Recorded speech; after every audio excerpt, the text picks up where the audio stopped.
But our focus tonight is on Rate the Budget. Union Budget 2017 has been delivered, and over the next couple of hours we will focus with some of the country's finest economic minds, business minds and politicians to get a sense of what this budget really means for the country and the economy. But I want to start at the top with 10 big takeaways.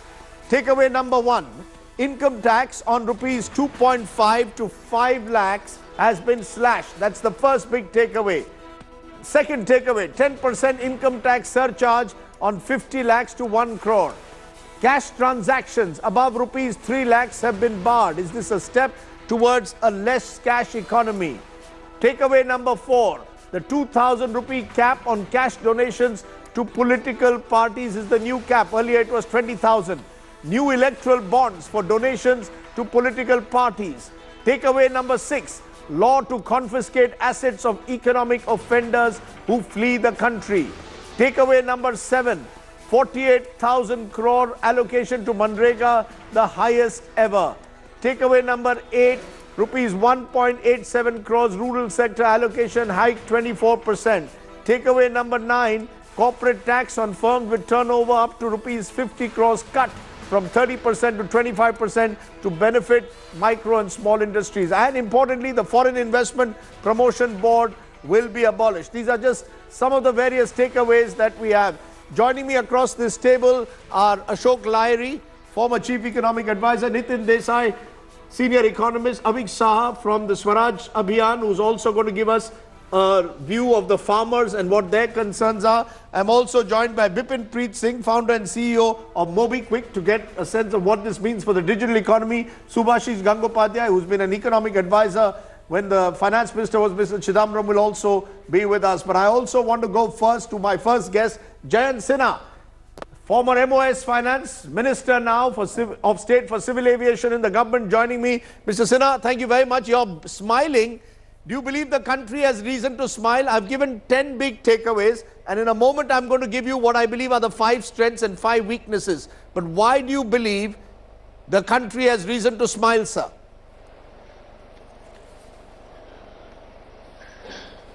The country has reason to smile because this budget is taking forward some very important key reforms and introducing a few additional major reforms as well.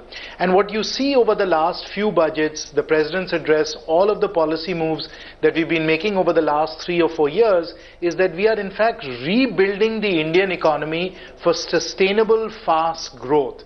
And we are doing that in 3 very important ways, Rajdeep. Number 1, we are giving important target groups, that is the poor, the farmers, women, the youth, the tools, the opportunities, the resources to really be able to improve their lives. So that's one very important thing we've been doing. You've seen that through this budget as well.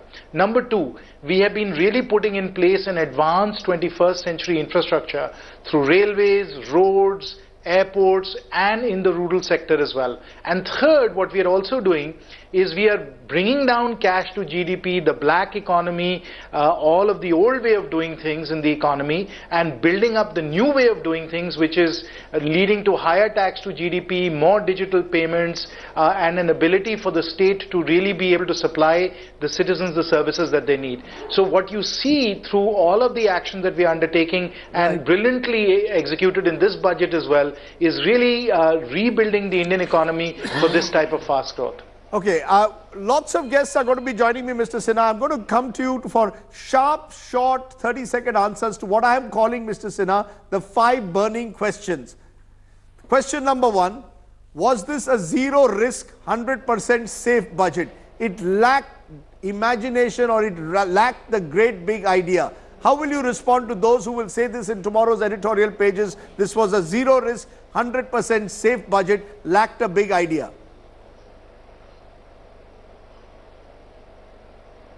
The big idea is the transformation of election financing. We are absolutely doing that through the electoral bond that we are issuing, through the restrictions on cash going into political parties. So that's a very big idea. There are 2 or 3 other big ideas as well. Number one is really transforming affordable housing so that affordable housing becomes available to everyone, accessible to everyone. Number 3, massive increase in both rural infrastructure as well as urban infrastructure. So what we've been doing for infrastructure for all these 3 or 4 years continues apace. And then, the work that we're doing in deregulation, opening up the public sector enterprises, falling ahead with strategic disinvestment, these are all very big moves that we have made in this budget as well. And then, of course, tax simplification. But I want to come to one of the ideas because it's one of my burning questions. You said that the big idea includes political funding being made more transparent. Now, the fact is, and this is my question, the rupees 2,000 political funding cap is welcome, sir, but is it enough? I can, under thousands of names, put in 2,000 rupees and get over that funding cap. Do you really believe that this is going to curb political corruption, or is it a chuha which is going to try and capture the mountain of corruption?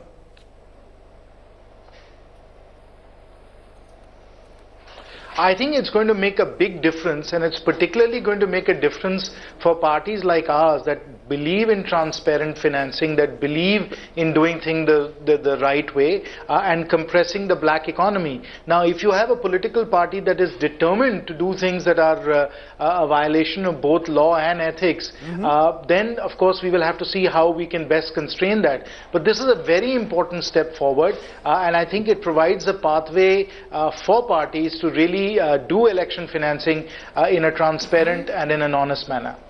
My third question, you mentioned tax simplification at the end as a strength of the budget, but the third question I want to put as a burning question, tax changes enough to enthuse the middle class post demonetization? You know that the country has hurt, there has been pain post demonetization. Are these tax changes enough to enthuse industry?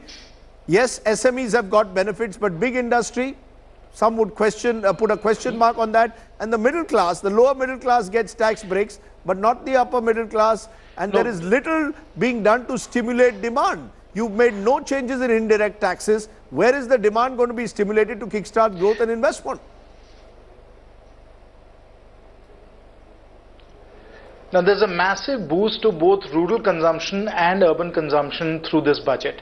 Rural consumption through obviously spending much more in Narega, all of the rural infrastructure spending that we're doing, which is going to be pumping money into the rural economy, that's going to boost rural consumption. Obviously, we are also working to double farmers' income. That will also boost rural consumption. So that's a massive boost. As far as urban consumption is concerned, there, of course, we've reduced taxes, and that tax rate reduction of going to 5% from 10% will boost everybody's consumption, because it means an across the board 12,500 reduction in taxes for everybody. The other important thing to consider as far as tax simplification is concerned is that for 96% of businesses, and these are businesses that are up to 50 crores, so we're not really talking about the small petty shop owner or the person running a cycle repair shop or any of that. We're talking about fairly sizable businesses up to 50 crores. They're going to go to a tax rate of just 25% in a very clean, transparent way. Those that are up to 2 crores in turnover are going to a presumptive taxation system of 6%, which makes it very simple, and that really will enable 96% of India's businesses to be able to file their taxes very cleanly, efficiently and simply. I just want to take the fourth burning, or my next burning question, to the opposition. Jai Panda of the Biju Janata Dal and Shashi Tharoor of the Congress are joining me also, Mr. Sinha. And I want to ask them this because you're presenting the rosy picture of the budget. They may have a different view. Shashi Tharoor, will this budget assure more jobs for youth post demonetization? Rahul Gandhi seems to believe that this budget will not create more jobs. We've got the likes of Jayant Sinha and others suggesting there will be a boost to infrastructure, there will be a boost to spending. Your response to the Congress party virtually rejecting the government's claim that this budget will boost growth? Right, I've just joined you, so I'm afraid I've missed whatever argument Jayant made, but I can assure you that we don't see enough in this budget that would suggest a spike in youth employment. If anything, when pressed, I think government spokesmen tend to say that, of course, Indians are all going to become entrepreneurs and employ themselves. But there certainly isn't any prospect of jobs. And if you look at the last 2 or 3 years of the NDA's record, their highest in terms of job creation in a fiscal year has been 135,000, 1,35,000 against Mr. Modi's professed claims of 10 crore jobs during his term. So we're looking at a very serious shortfall of jobs, and there's nothing more dangerous for our country than young people who, on the one hand, are not adequately employable because skill development has been moving very sluggishly under the NDA government, and at the same time have no employment to go to even when they become employable. So not good news at all, I'm afraid, on that front. Quick response, Mr. Sinha, to what you heard from Shashi Tharoor, because jobs is a big concern. The question again, will this budget kickstart growth and investment post-demonetization? The budget will absolutely kickstart growth and investment, and please recognize that what Shashi is talking about is only one very small aspect of job creation, which is what is happening in the formal sector. You have to look at both the informal sector as well as look at what is happening as far as entrepreneurship is concerned. We said very clearly that the Mudra loan program of 1.22 lakh crores last year was extremely successful. It went out to crores of people, and that this year we are going to double that, and that will really help people as far as entrepreneurship is concerned, small businesses are concerned. And Shashi knows very well that most job creation around the world actually does not come from large companies, it comes from small companies, and those are precisely the ones that we are helping through Mudra.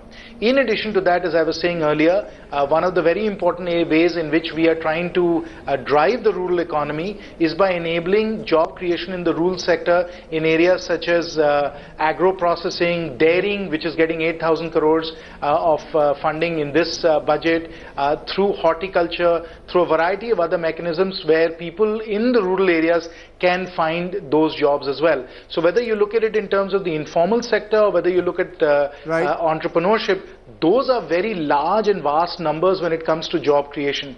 The formal sector, the large companies around the world have not been adding as many jobs, which is why through all of the other methods that we're using, we are being able to place people and enable our young people to find good jobs. I want to come back for a moment to political funding, because there's been a lot of interest in that. Jai Panda, do you believe that the government has taken the first major step towards cleaning up our political funding system, or is it, as some are suggesting, or I am suggesting, it's a bit of a mouse designed to capture the mountain of corruption? It won't work.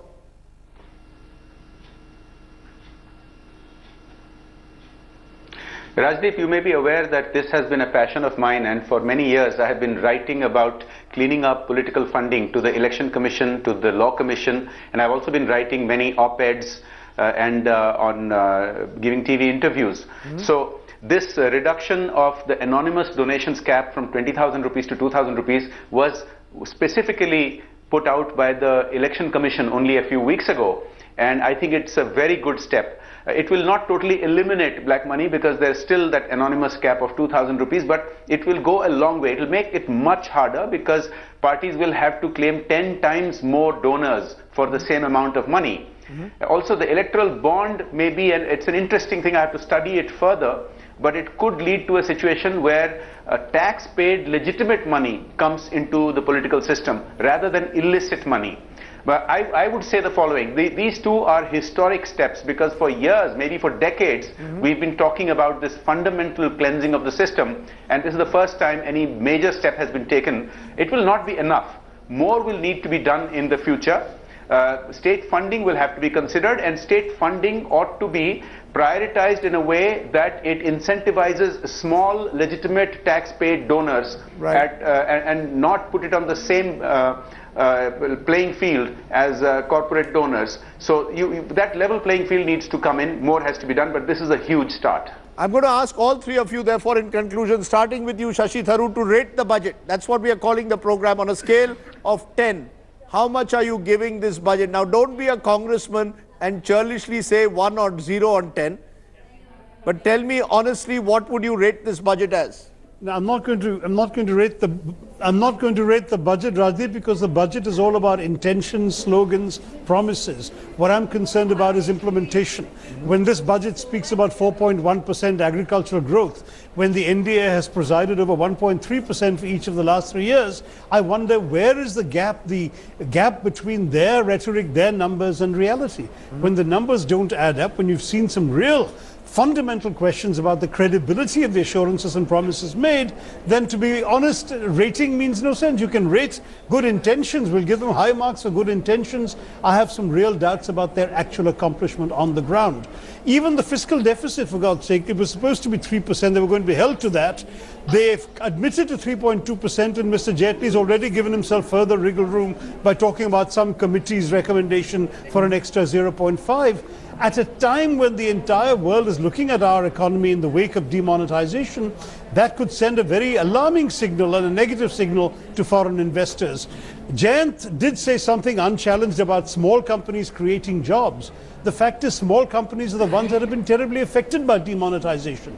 The All India Manufacturers Organization has put out a report showing a dramatic decline in 35% in employment and 40% in revenues in the 50 days after demonetization. So the small companies, the micro, medium and small enterprises have been the biggest victims of Mr. Modi's ill-considered and hasty decision to demonetize. Obviously, all of this is going to have an impact. The budget is in complete denial of this economic reality. It really is speaking in the air and without sufficient regard, it seems to me, for the ground realities of the economy. That's the real problem we're facing.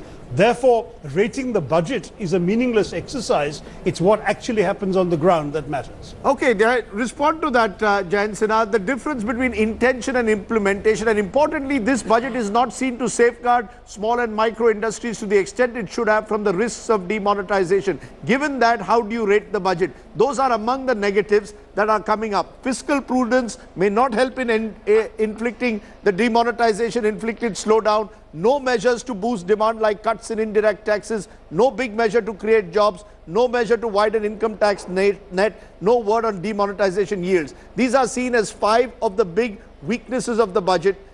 What do you believe, therefore, you would rate the budget as, Mr. Sinha?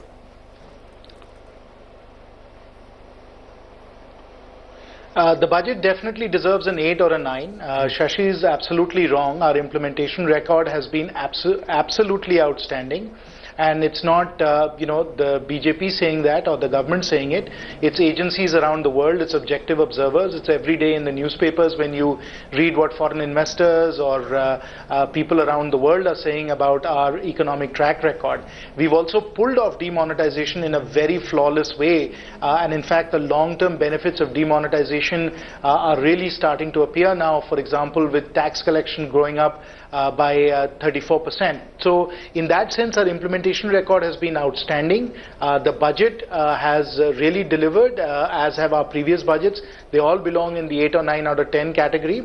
And as far as the concern that Shashi has expressed about small and medium businesses feeling unsure about the future, let me assure him that what the most recent data is showing is a V-shaped recovery. Things are roaring back as we have always expected that they would. And we've had some really cases believe, of sir, deferred Mr. Sinha, I'm sorry some to cases interrupt. Of people putting things on ice for a little while. You really believe that this budget has cushioned the country against demonetization's ill effects?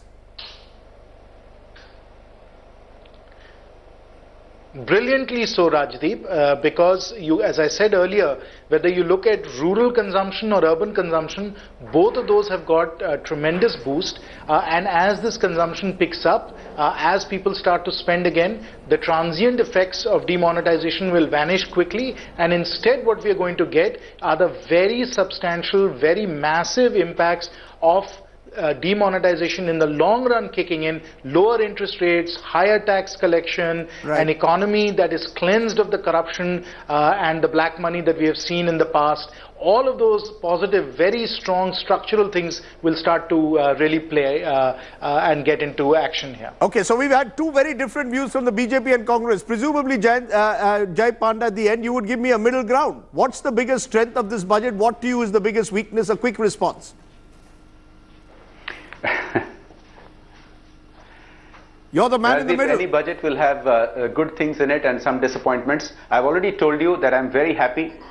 I'm very happy about the political funding reform which I've been advocating for many years. Another good thing is the fiscal deficit. Now, let's not scoff at 3.2%.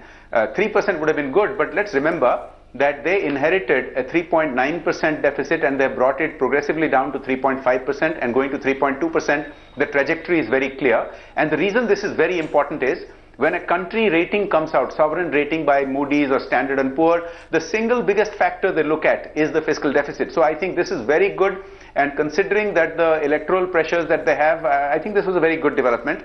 I'm also very glad about the tax rationalization, particularly for the lowest bracket of salaried class people and MSMEs. I must mention some disappointments. In the spirit of cooperative federalism, we had been hoping, and BJD President Naveen Patnaik has spoken of his disappointment, that the transfer of funds to the states has gone up by a meager 5.5%. This should have been much higher. So overall, I think it's an all-round kind of budget. It's got many strengths, but clearly some disappointments for legitimate expectations. Shashi Tharoor chose not to rate the budget. Jayant Sinha gave it an 8. You have less reason not to give it a high mark, presumably. So what is your final rating of the union budget, Jay Panda?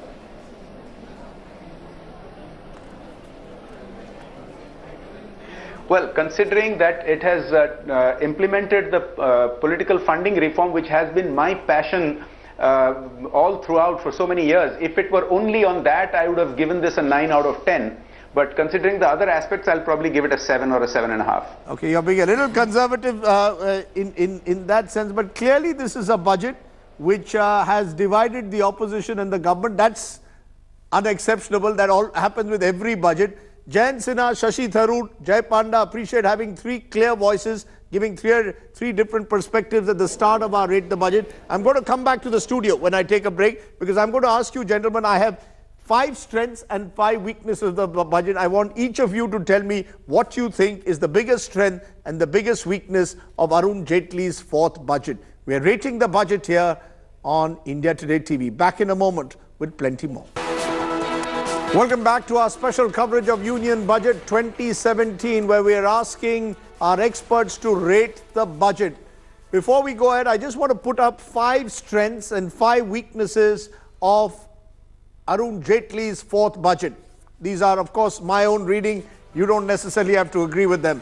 Strength number 1, tax cut for small enterprises reeling from demonetization. Strength number 2, first steps to make electoral funding a little bit more transparent. Step number 3, record and allocation to Manrega will boost rural demand is what we are suggesting. Step number 4, income tax cuts for lower middle class, so those in that 2.5 lakhs to 5 lakh bracket particularly getting benefits.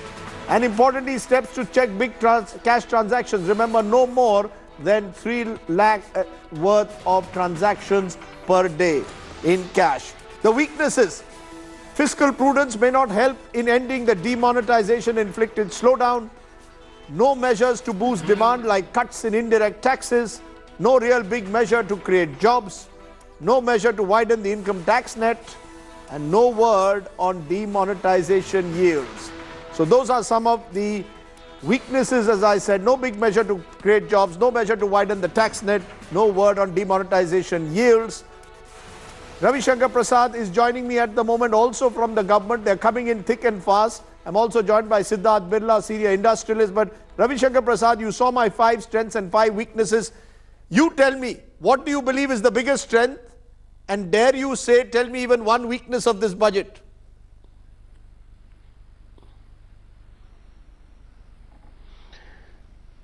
It is not my job to analyze the weakness or strength. That is the job of journalists like you. In our very considered view, it is a very transformative budget designed to make India a better economy, a transparent economy, a more progressive economy. But I will take one cue when you said widening the tax base. It is the first time it has happened, Rajdeep. The Finance Minister of India has shown the courage to tell the country in a budget speech how many people are paying tax and how many are not. In a population of 125 crore, only 24 lakh people are showing their income as 10 lakh and above. And only 7,777 or 71 companies are showing their income as 10 crore and above. How can you have this situation? So there is surely a push. Second, the FM also stated in the same budget speech that how many people have deposited 2 lakh, how many given 80 lakh. All that money does not become necessarily white. They will have to disclose the source of income, and they will also have to pay tax. But the most remarkable part, you said, did not tangible benefit of demonetization. The advance tax has surged by 34%, the highest ever in the history of India. And that is also because of the need for people to feel that we need to become tax compliant more. This is how I see it. You told me that there is no other incentive for widening. Only one thing on this, because I must meet that point. Yes. Widening the tax net. Yes. Two important announcements. A, corporate tax, the same benefit for companies up to 50 crore. And there's a large number of companies. And second most important, if you are a company, your presumptive income tax will be 8%. But if you go digital, it will be 6%. All these are designed to encourage more tax compliances. That's how I see it. You know, you make an interesting point about, and I think Mr. Jaitley actually woke up the nation to the fact that we are seemingly a nation of tax evaders. Only 76 lakh Indians showed income of over 5 lakhs, despite the fact that 1.25 crore cars were sold in the last 5 years. 2 crore Indians have traveled abroad. I take that point. But there is a sense that maybe you could have done a bit more. You could have actually stimulated demand through indirect taxation. You did not touch indirect taxation, presumably because GST comes in a few months. But I had Mr. Chidambaram on a program 2 days ago, and he said this was a great opportunity. You've got to pass on the benefits to people to stimulate demand by maybe rationalizing, lowering some of the indirect taxes. This was an opportunity in the sense in post-demonetization to get growth and investment back on track. Do you really believe that this budget will enthuse industry to go back, to go back and invest? Will private investment be stimulated? Will jobs be created?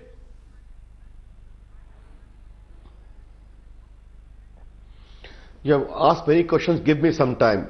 You talked about Mr. Chidambaram. He presided over India's financial administration for 10 years, Mr. Rajdeep Sardesai. Yes. Can you cite one instance of Mr. Chidambaram taking any proactive measure to contain black money, to contain corruption?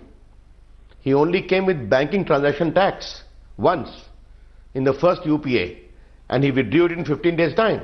That is the record. Let's leave it there. Now, first of all, when you are telling about the demand creation part of it, this massive investment of 10 lakh crore provision for rural credit. Don't forget, I had handled the communication portfolio, Rajdeep. And this big e-commerce boom in India was powered by rural aspirations. They don't have malls, they don't have big shops. But because the postal department I used for delivery of e-commerce goods all over the country. I saw it myself, how it panned out. Only rural India powered e-commerce. Point number one. Point number two, this 4 lakh crore plus in the urban, in the infrastructure in the country, how it will do? Electronic manufacturing. I'm also the Minister for Electronics. The incentives given today, do you know, in the last 1.5 years, about 72 mobile manufacturing countries have come to India, including from China, 42 mobile manufacturing, 30 component manufacturing. And Indian digital economy, Rajdeep, is going to become a $1 trillion economy in the coming 5 years. The startup industry, the way it is picking up, leaving even China behind. All these are only going to create jobs, apart from the infrastructure sector, construction, etc. Do you really believe, because you're a great advocate of the digital economy, I know, do you really believe that this budget, particularly this 3 lakh cap that you have put on cash transactions, will kickstart more and more people to move towards less cash economy? I'm not using the word cashless, but less cash.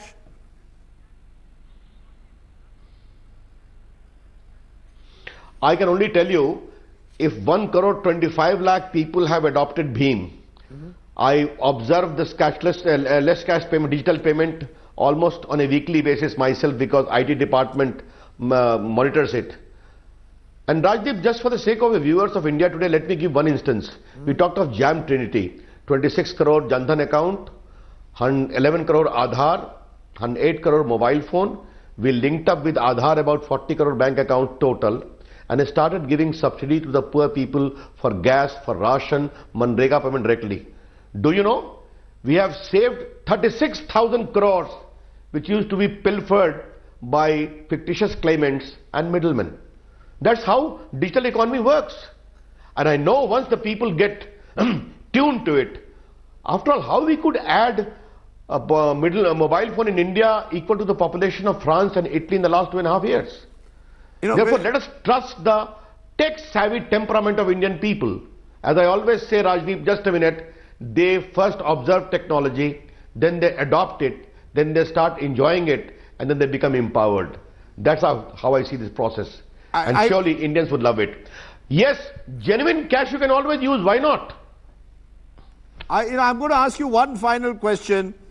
Lot of good intention, no one doubts that, but implementation, at the end of the day, when you announce all these schemes, where does the money go? Will it go into a bottomless pit? I remember when you were in the election campaign, you called Manrega white elephant. Today the same white elephant has got 48,000 crores. I mean, somewhere do you really believe that the money that you're allocating, the difference between outcome and outlays that Mr. Chidambaram, to use his name again, would often speak about, do you believe that the outlays you have made in this budget will actually result in positive outcomes? And was this budget to that extent about finally shedding that suit boot ki sarkar image once and for all? You are now a government of the rural poor. As we are putting it in our headline, you have bet big on small. Small industry, the rural farmer, the rural poor.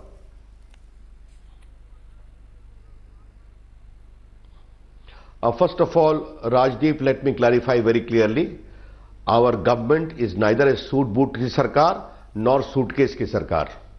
It is a sooj-booj ki sarkar for the people of India. Nice one line. The first thing, note very clearly. Nice one line. And in the wake of the in the wake of the massive shame we had to suffer because of scam after scam of UPA, I can proudly say, under Narendra Modi government, there is no corruption, and I mean every word of it. That's what we have done. Therefore, our economy is being feted also by the World Bank and by the IMF of the others. But you talked of outcome. Yes, we have said we have increased the allocation for Manrega, but today in the budget speech, the finance minister has clearly stated 5 lakh ponds have been constructed. The outcome is there. I talked of Aadhaar, 36,000 crores have been saved. The outcome is there. But what is important is this whole big investment with the government of India consciously has decided to accelerate growth will also be further partnered by the private sector. As I said, digital economy, $1 trillion. All this is going to create a big ecosystem for growth. Yes, skeptics will always be there, Rajdeep, but my take in life is always this: the glass is half full or half empty. We will say today the glass is 2/3 full. We'll make it completely full. I'll leave it there. I have a half glass in front of me. I'm presuming, therefore, you're rating this budget as a 9 on 10 or a 10 on 10, right? 9 or a 10? Rajdeep, that is your job. Rajdeep, that is your job. We don't rate it, we work. Okay? Okay, let me leave it there. Thank you very much, Ravi Shankar Prasad, for joining us and giving us your sense. We're joined by more big guests. Amit Mitra, Finance Minister of West Bengal, now joining me. You're hearing Dr. Mitra, the government euphoric over the budget. Your reactions as a member of a political party that has been perhaps the most critical today of this union budget. And I want you for once to try and be as objective as possible. I know you're now a politician, but even so, try and be objective. What is the biggest strength and the biggest weakness of budget 2017?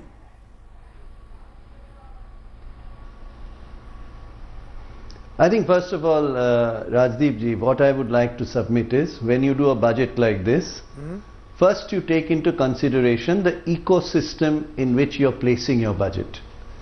That is that your GDP is falling due to demonetization, admittedly by your own survey, by International Monetary Fund, and then others even go to the point of saying up to 3% fall, others say 2%. So first take into consideration, admit that look, I am placing this budget in a demonetization atmosphere where whatever the good or bad reason, the government has broken the entire supply chain.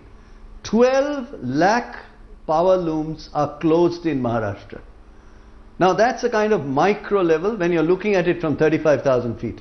What is interesting to me is government seems to be in denial of the reality on the ground that GDP is falling.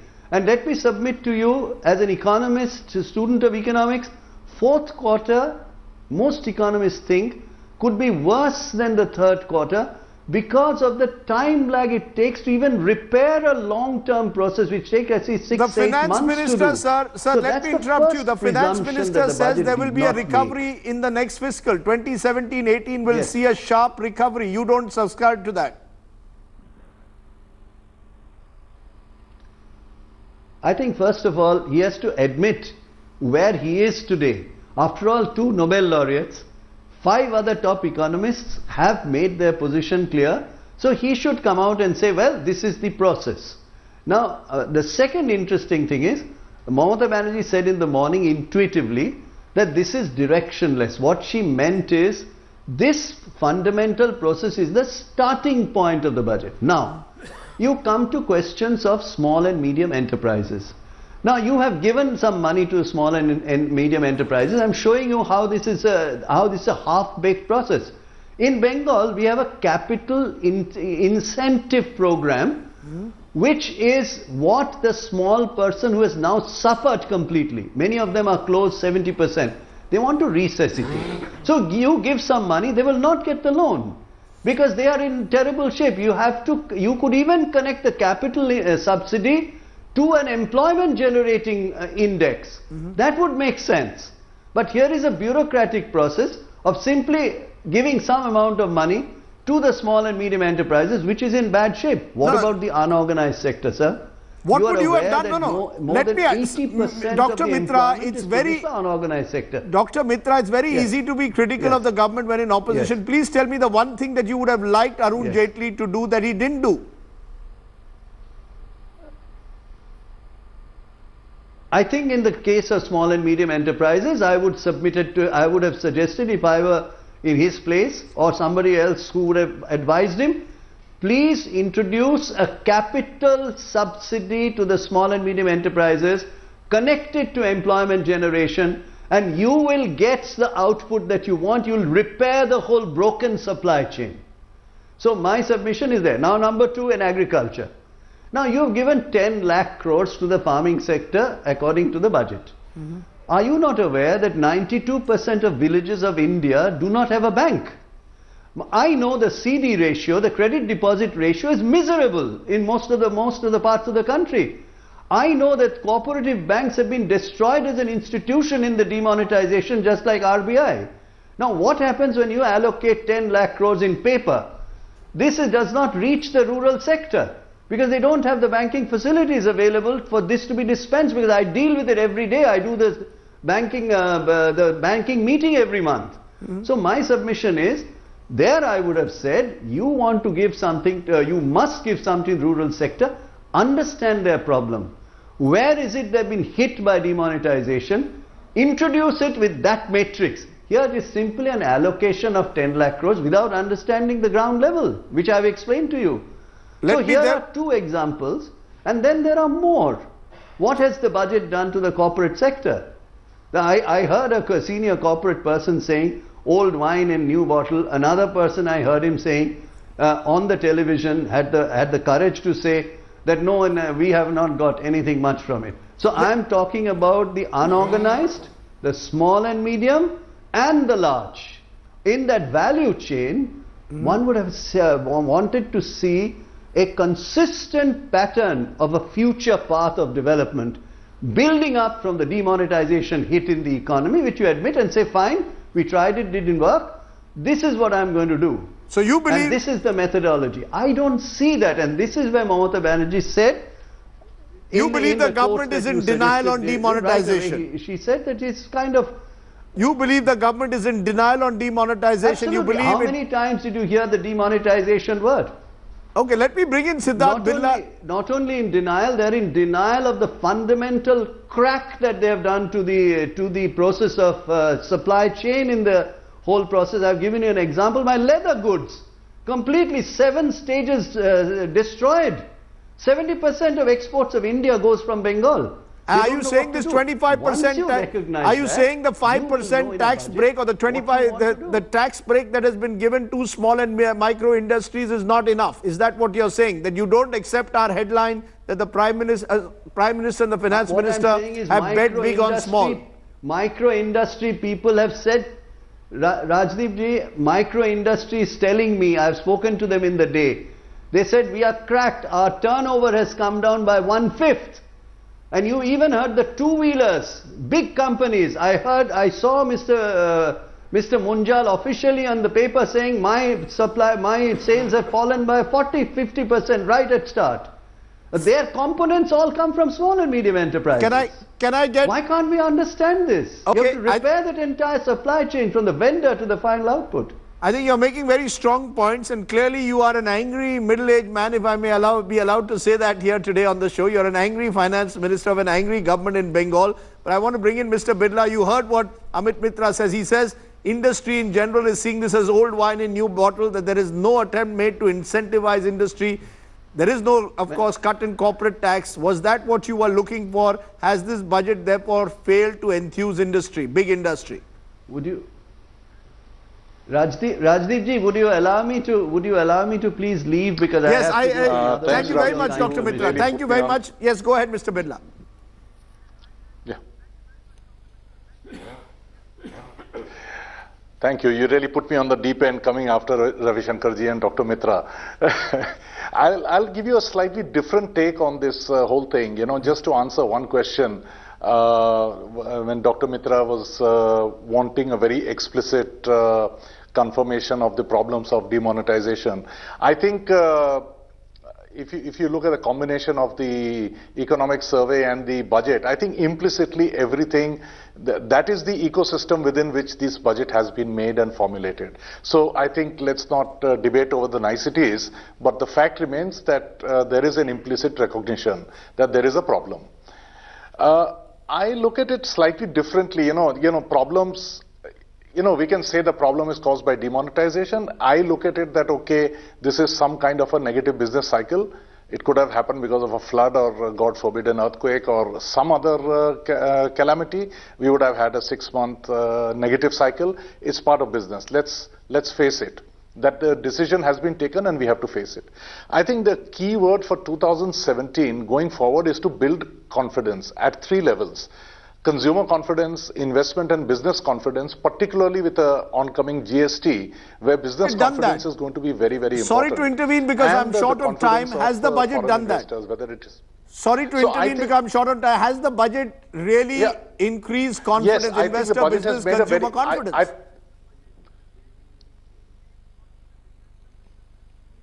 The budget has taken the first positive step towards building confidence. We need to see how the rules and regulations pan out and how it is implemented. That will determine the success of this beginning. But would you therefore agree, would you have liked to see more? What is it that you would have liked to see that didn't happen in the union budget? I know industry generally tends to be very soft on the finance minister, but let's be hard for a moment. What would you have liked to see Mr. Arun Jaitley do that he didn't do?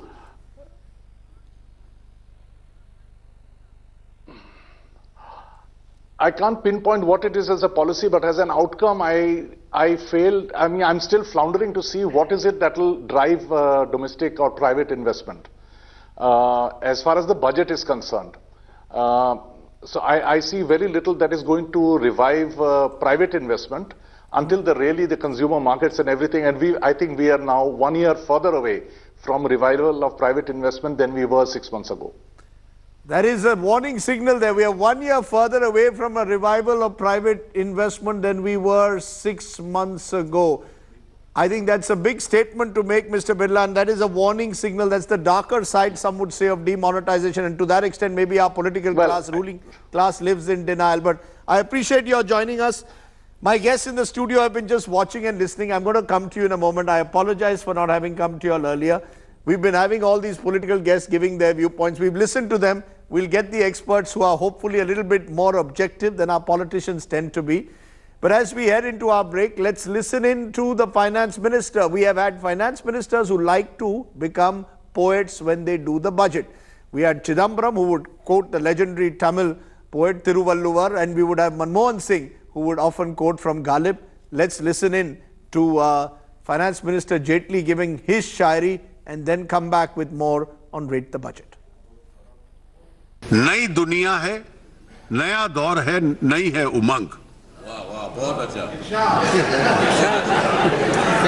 नई दुनिया है, नया दौर है, नई है उमंग। कुछ थे पहले के तरीके तो कुछ हैं आज के रंग ढंग। रोशनी आके अंधेरों से जो टकराई है, काले धन को भी बदलना पड़ा आज अपना रंग।